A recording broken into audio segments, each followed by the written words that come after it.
In any conflict, knowledge is power. Being able to communicate effectively and secretly with allies is always a challenge, and codes, ciphers, and code breakers have played a vital role in every conflict in history. It's unsurprising to know, therefore, that during World War II, some of the greatest minds of a generation were engaged in cracking the codes of enemy communications being transmitted around the world. But it's the lasting legacy of some of this work that is surprising. This is Bletchley Park in the centre of England. Today, it's open to the public and is very popular with visitors.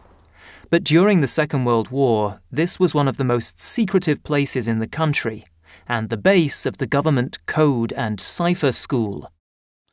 The people who worked here broadly came from virtually everywhere. But more specifically, many of them came from the major universities.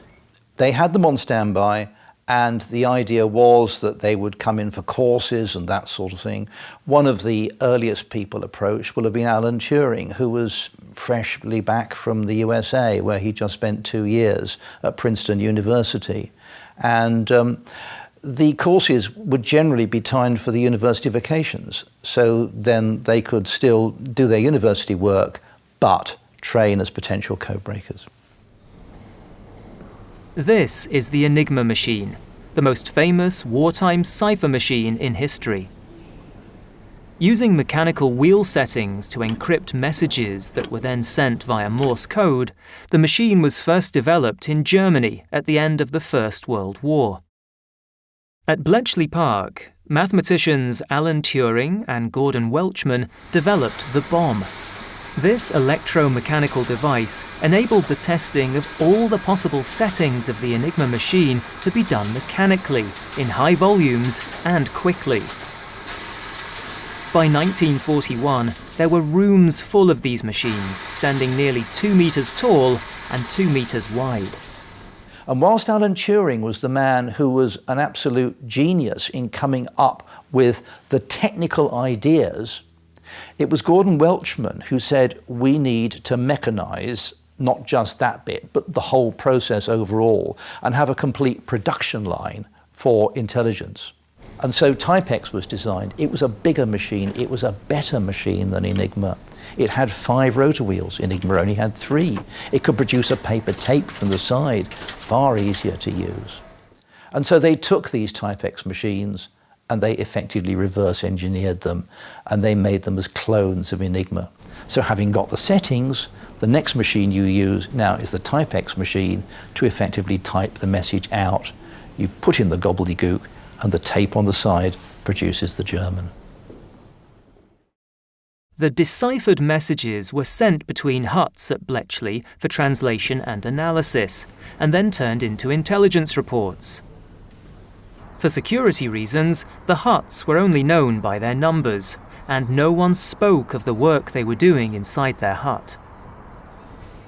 The conditions here were, by modern office standards, rudimentary. I think there was a high degree of camaraderie. Lots of friends were made, but at the same time, overall and overriding was security. So your best friend could work in the next door office to you, but you wouldn't dream of talking to him or her about what they were doing.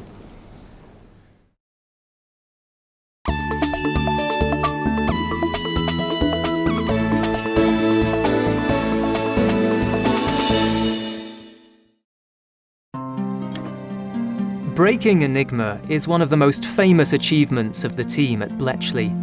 But it was the work done on another cipher machine, the Lorenz, that really laid the groundwork for modern-day computing. Some of the machines that were created to decipher Lorenz have been rebuilt and can be seen working to this day at the National Museum of Computing at Bletchley Park. Enigma machines were used in the field to create secure, everyday communications. But the Lorenz was a much more complex cipher machine, which was used for high-level strategic communications.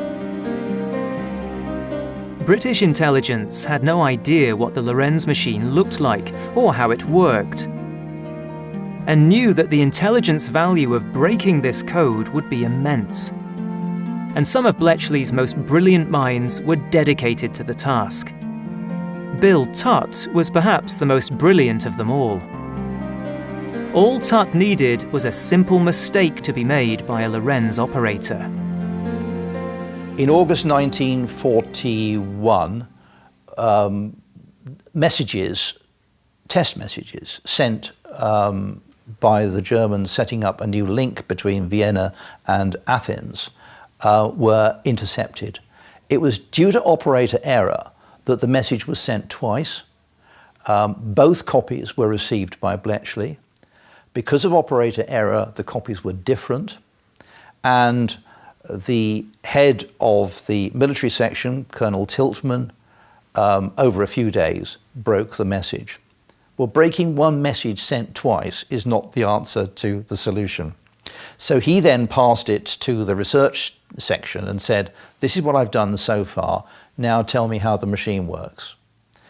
And they kicked it around for a couple of weeks. And then one day, Captain Jerry Morgan calls in Bill Tutt, hands him a sheaf of paper and gives him some really comprehensive instructions. See what you can do with this. And Tutt then took it away and over a period of a few weeks analysed the complete architecture of the machine.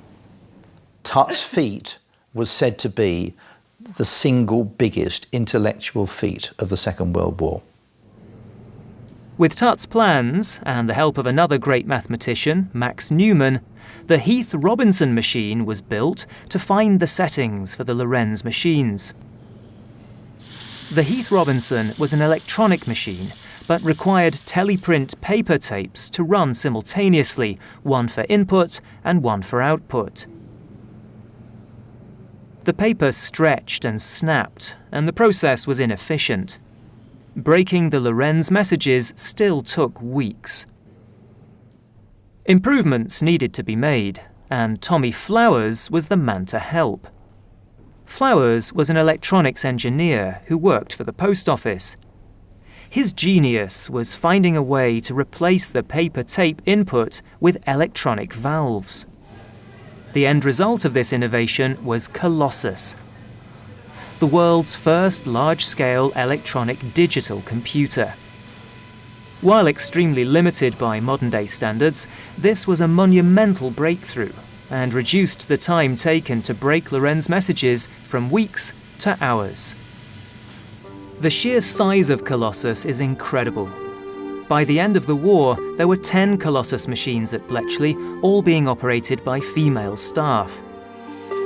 And the intelligence gathered using these machines was absolutely pivotal in the war effort. So why don't more people know about Colossus and about the genius of Max Newman, Bill Tutt and Tommy Flowers? So much of the progress made in the area of computing during the 1940s was simply lost at the end of the war. With the Cold War looming, the British never revealed that Enigma and Lorenz had been broken. People never spoke of their time at Bletchley.